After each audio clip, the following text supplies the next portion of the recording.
médico e físico da USP da FGV, o Eduardo Massad, se o Brasil vacinasse toda a população neste mês de fevereiro, seriam salvas 90 mil vidas em 2021.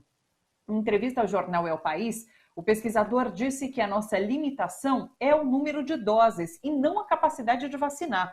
Ele lembra que o Brasil já chegou a imunizar 10 milhões de pessoas por dia em outras campanhas e poderia facilmente vacinar toda a população em um único mês. Pois é. Desde o início da vacinação, isso aconteceu há mais de 20 dias, 4,3 milhões de pessoas foram vacinadas. Apenas 2,04% da população, muito pouco. O Brasil registrou nas últimas 24 horas 1.330 mortes por Covid, isso segundo dados oficiais do Ministério da Saúde. Há 3 semanas, a média é de mais de 1.000 óbitos por dia aqui no Brasil.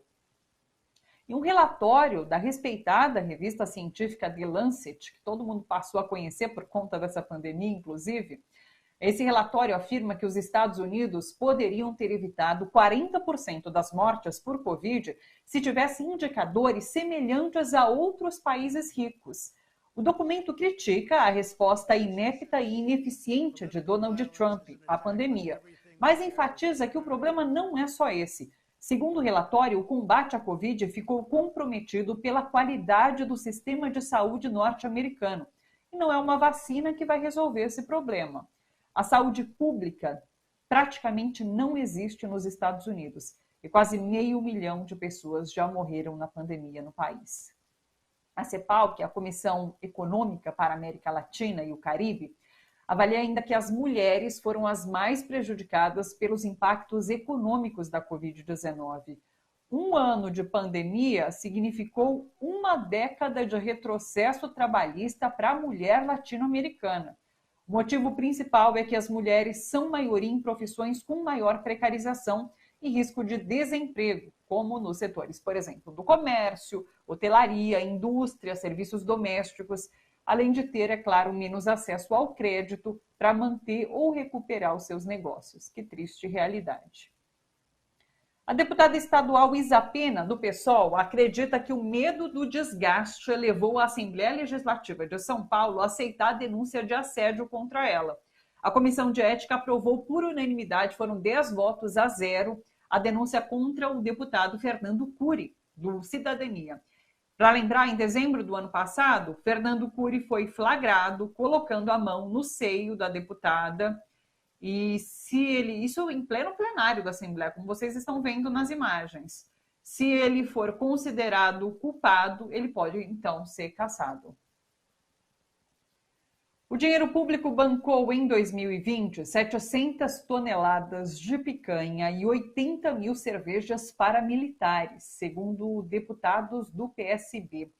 Uma denúncia apresentada ao Procurador-Geral da República, os parlamentares afirmam que, além dessa quantidade elevada e da inadequação dos produtos, como cerveja, houve sobrepreço de até 60% nos itens comprados pelas Forças Armadas. Em plena pandemia, esse é mais um capítulo do chamado escândalo do leite condensado.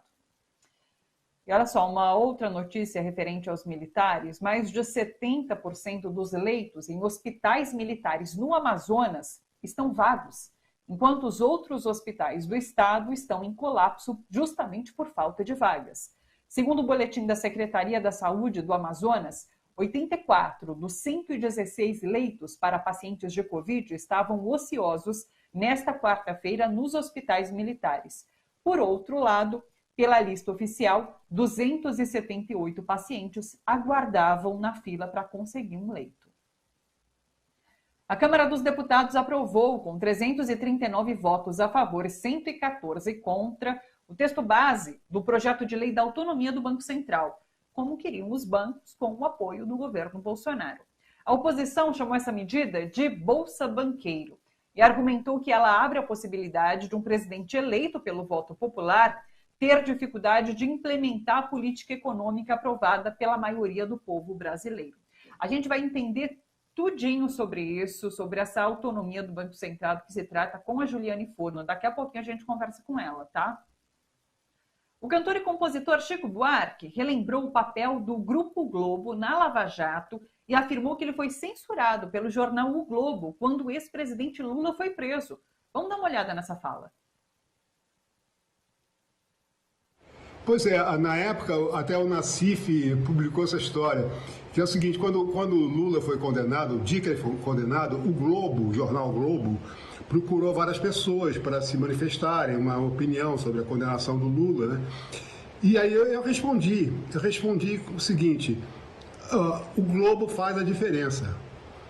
No dia seguinte, abre o jornal, tem a declaração de várias pessoas, não tem a minha. Aí eu mandei perguntar lá para o Globo, lá para a redação, por que foi censurada a minha resposta. E acho que foi o diretor de redação, o chefe de redação, não sei como é que chama, respondeu o seguinte, não, a gente não publicou porque o leitor não ia entender. Então agora eu pergunto, será que hoje o leitor entende? Pois é. O Procurador-Geral da República, Augusto Aras, quer que o Conselho Nacional do Ministério Público investigue procuradores da Lava Jato. Aras atendeu o presidente do Superior Tribunal de Justiça, Hamilton Martins, que pediu investigação no âmbito administrativo e criminal da revelação de que Deltan Dallagnol tentou usar a Receita Federal para analisar o patrimônio dos ministros do STJ. A ideia de espionar ministros está nas mensagens trocadas pelo ex-juiz Sérgio Moro e procuradores da Lava Jato, mensagens essas que foram apreendidas na Operação Spoofing, a qual a defesa do ex-presidente Lula teve agora acesso completo. Vamos conversar um pouquinho sobre esse noticiário, sobre essas notícias, com o Paulo Donizete, que é editor-chefe da Rede Brasil Atual. Oi, Paulo, tudo bem com você? Tudo certo por aí? Oi, Thalita, boa tarde. Tudo bem por aqui? Na medida do possível. A semana foi na medida do possível, sempre, né? A semana foi marcada por essa notícia, né, da segunda turma do STF, que deu acesso completo à defesa do ex-presidente Lula, as mensagens da Operação Spoofing, que são de procuradores da Lava Jato, com o Sérgio Moro, com o ex-juiz, ex-ministro da Justiça. E agora isso repercute em outros âmbitos, né? Então, Augusto Aras pedindo para o Conselho Nacional investigar esses procuradores. A gente sabe que o Conselho Nacional ele é bastante corporativista, vários especialistas já falaram que é muito difícil o Conselho Nacional chegar à punição desses procuradores, mas enfim, é um pedido simbólico importante. E você tem uma avaliação, inclusive, sobre como a imprensa está tratando todo esse caso, né? A imprensa, a grande imprensa, a imprensa corporativa, que inclusive ajudou a construção da Lava Jato, e agora fica meio com o pé atrás em noticiar isso que está sendo denunciado e exposto. É assim mesmo, Paulo? Então, acho que essa reportagem que vocês fizeram aí com o Chico Buarque, né, mencionando a censura do Globo em relação ao que ele opinou, é bem relevante. Né? Embora o Globo considere que os leitores não iriam entender o que o Chico Buarque estava falando, ficou evidente que o Globo tinha um objetivo claro de valorizar o movimento político que foi a Lava Jato. Sem desmerecer todos os acertos da Lava Jato, eles podem ser listados e colocados em uma parte. O problema é que os erros da Lava Jato colocaram toda a existência das instituições da República. Então, quando o Globo pergunta ao Chico Buarque uma opinião sobre a condenação do Lula, e ele diz, o Globo, no caso, o jornal impresso, faz a diferença, ele está dizendo que o Globo foi cúmplice da Lava Jato no processo de condenação. Essa é uma parte. A segunda parte, a censura ao Chico Buarque. Os leitores não vão entender o que você está dizendo. Na terceira parte, o Chico Buarque voltando agora com este vídeo, né, lembrando, né, vamos dar o crédito que o Nassif tinha publicado na época essa situação. O Chico fala, e agora? Você acha que o seu leitor vai entender? A pergunta do Chico é dolorosamente fácil de responder. Não. Não vai. Pelo que a gente vê no comportamento da Rede Globo, dos veículos, do principal veículo de comunicação do país, que inclusive desfruta de várias concessões públicas de rádio e televisão, não vai entender. No dia em que o Supremo Tribunal Federal julgou um recurso do Ministério Público pedindo que a liminar concedida pelo ministro Lewandowski fosse cassada, a liminar permitiu à defesa do presidente Lula acesso às conversas interceptadas por um hacker e que foram parar na mão da Polícia Federal e do Ministério Público. O Globo deu uma reportagem rara, de 6 minutos e 11 segundos sobre o assunto. Eu não esperava que isso fosse acontecer, mas aconteceu. Desses 6 minutos e 11 segundos de reportagem, o Jornal Nacional deu 20 segundos para a defesa do ex-presidente Lula explicar o significado da decisão. O restante do tempo conseguiu gastar sem falar sobre o conteúdo das mensagens que eram o objeto, né, da causa. Passou o tempo todo falando que, apesar de o STF ter dado uma decisão favorável ao presidente Lula por 4-1, 4 votos a 1,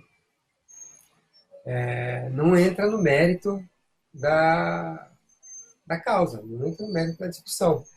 Mas apenas que o próprio Lewandowski disse que não está sendo julgado se as provas são válidas ou não são válidas, e da voz de mais 30 segundos à defesa do Ministério Público, dá mais 20 segundos ao Moro e ao Dallagnol, em nota lida com a locução do William Bonner e da sua companheira de bancada.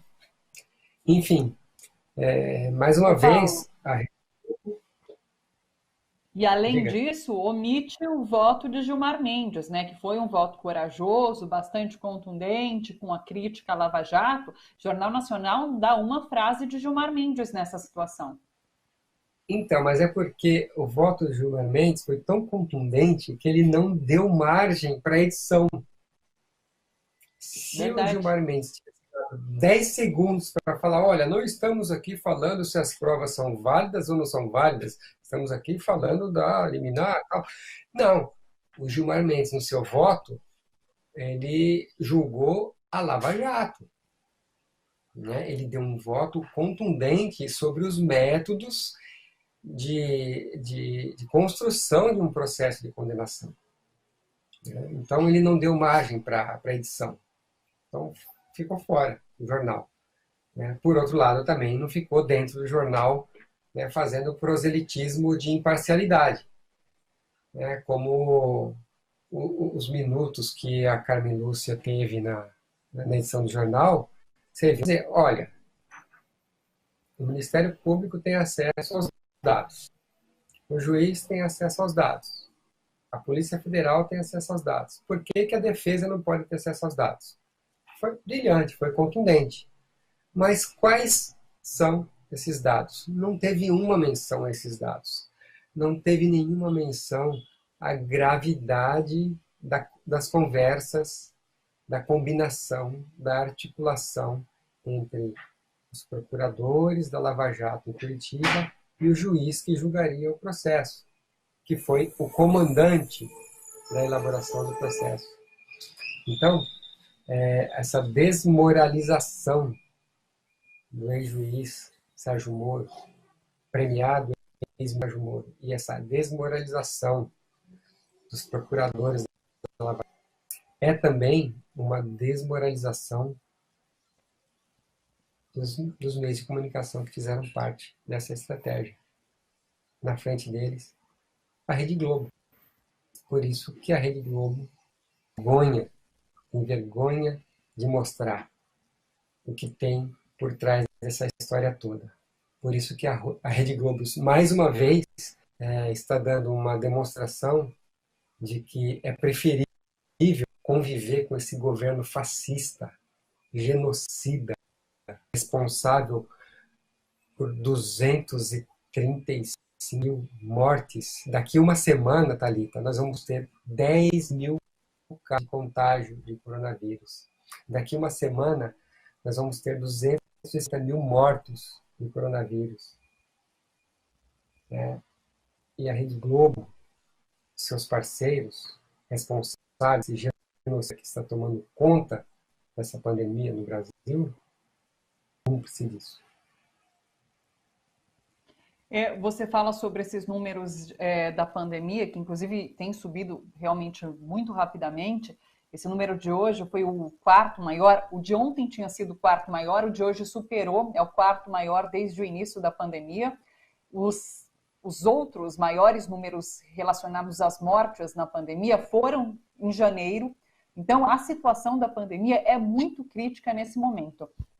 E agora, uma informação aqui de que o ministro General Pazuello, ministro da Saúde, ele está agora, nesse momento, no Senado, numa audiência que foi chamada pelo Senado, inclusive, para dar explicações sobre a gestão do governo Bolsonaro frente à pandemia e em relação à vacinação também, já que existe um chamamento por parte do STF, inclusive, para que o governo e o Ministério da Saúde apresentem quais são os critérios para prioridade nessa fila da vacinação. A gente já viu que tem cidade que está vacinando fisioterapeuta antes de idosos. Então, há uma confusão, porque não há clareza por parte do Ministério da Saúde em relação a essa fila de vacinação. E daí a gente vê esse caos instalado no país, ali no Amazonas, em Manaus, com pacientes com essa nova cepa indo para outros estados. Aqui em São Paulo já há internações por conta dessa nova cepa. E essa audiência no Senado, o resultado dela pode ser decisivo em relação a uma abertura de CPI por parte do Senado. O Randolph Rodrigues, ele apresentou um pedido de CPI contra Eduardo Pazuello.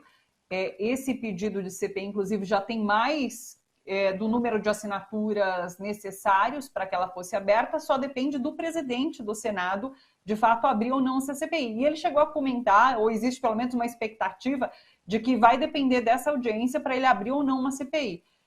Então é isso. Mais uma vez, o ministro encurralado, já há outras investigações em relação à atuação do Ministério da Saúde do governo Bolsonaro nessa pandemia, e a gente assiste esse caos sem nenhuma perspectiva de melhora, né, Paulo? Então, é por isso que tem um ministro insignificante tomando conta do Ministério da Saúde no momento em que o país enfrenta a maior crise sanitária da sua história, no último século. Né? Porque não tem a menor importância um desgaste político, digamos assim, ficando só no plano da política, um ministro insignificante como o Pazuello, né? Com todo respeito à sua qualidade nas questões logísticas que ele pode vir a ter. Mas, no que diz respeito ao combate à pandemia, foi uma pessoa que se prestou um papel negacionista, um governo que se recusa a assumir a dianteira, né, a tomar frente. Não, senhores estados, senhores municípios, vamos juntos enfrentar a pandemia. Não tem. Né? Então, temos um governo que é responsável por tudo isso que está acontecendo, todas essas mortes, e uma CPI pode ser positiva para causar uma dor de cabeça, para que o governo explique, né, por que a fortuna que gastou em propaganda de cuidados preventivos ineficazes da Covid, né, para o coronavírus. Por que não investiu? Por que demorou para organizar uma campanha de vacinação? Poxa vida, o Brasil tem capacidade de vacinar 80 milhões de pessoas em 2, 3 meses. Né? Então, o nosso problema não é de logística de vacinação. Então, temos um problema claro de um governo que tem interesse na prolongação da pandemia. Que quanto mais tempo tiver uma desculpa para sua incompetência, mais tempo ele vai ganhar em relação aos meses que faltam para a eleição de 2022. E é muito lamentável que os nossos meios de comunicação corporativos, comerciais, façam parte, né, dessa tragédia anunciada, que é a pandemia no Brasil. Tristíssima essa situação. E como muitos analistas, inclusive, logo da nomeação de Pazuello já comentaram e continuam reafirmando, ele é boi de piranha. Ele foi colocado ali para receber as críticas para essa gestão desastrosa, sem que essa crítica chegue de fato ao presidente, já se preparando para o futuro 2022, né? Paulo, muito obrigada mais uma vez. A gente volta a se falar na quinta-feira que vem. Um beijo para você e até lá. Tchau, Thalita. Beijão. Bom trabalho. Você.